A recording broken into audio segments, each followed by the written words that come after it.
বাংলাদেশে মৌলবাদীদের অত্যাচার থেকে বাঁচতে এপারে পালিয়ে আসতে চাইছে বহু হিন্দু শরণার্থী। কেউ কেউ মরিয়া হয়ে এপারে চলে আসছে আর ফিরতে চাইছে না। আবার বাংলাদেশে জেল ভেঙে পালানো জঙ্গিরা সীমান্ত পেরিয়ে ভারতে ঢুকে পড়েছে কিংবা ঢোকার চেষ্টা করছে কিনা সেই উদ্বেগ আশঙ্কাও রয়েছে। আর এই আবহেই কলকাতা থেকে জেলা রমরমিয়ে শুরু হয়েছে পাসপোর্ট জালিয়াতি চক্র। 2 থেকে 5 লক্ষ টাকা খরচ করলেই হাতে পাওয়া যাচ্ছে ভারতীয় পাসপোর্ট।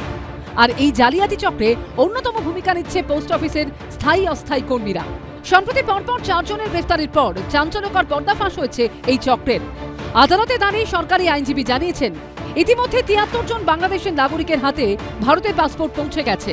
পুলিশ সূত্রে দাবি এই সংখ্যাটা বেড়ে 250 হতে পারে।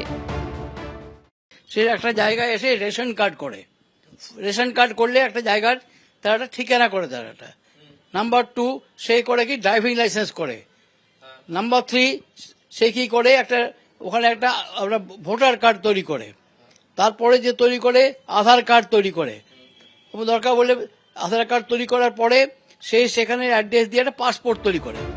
5ই আগস্ট হাসিনা সরকারের পতনের পর বাংলাদেশে অস্থিরতা শুরু হয়।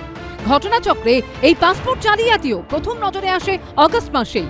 তখন আরপিও বা রিজিওনাল পাসপোর্ট অফিস থেকে ভবানীপুর থানায় অভিযোগ জানানো হয়। বেশ কিছু পাসপোর্ট ভেরিফিকেশন করতে গিয়ে দেখা যাচ্ছে তার জন্য দেওয়া নথি ভুয়ো। ভবানীপুর থানা এই অভিযোগ ফরওয়ার্ড করে কলকাতা পুলিশের সিকিউরিটি কন্ট্রোল অর্গানাইজেশনকে।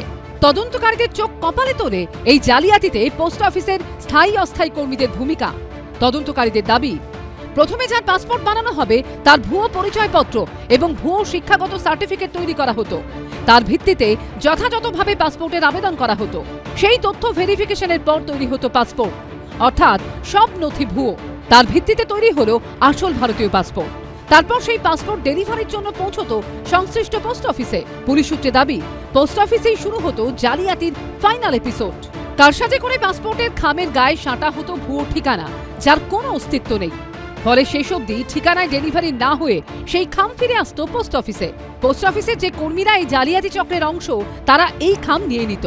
তারপর 2 থেকে 5 লক্ষ টাকার বিনিময়ে তা পৌঁছে দিত নির্দিষ্ট লোকের হাতে।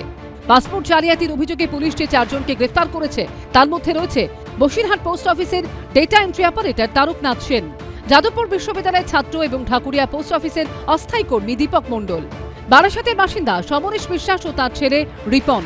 পুলিশ সূত্রে দাবি, ধৃত দীপকই ভুয়ো তথ্যের ভিত্তিতে তৈরি পাসপোর্টগুলো পোস্ট অফিস থেকে সংগ্রহ করত।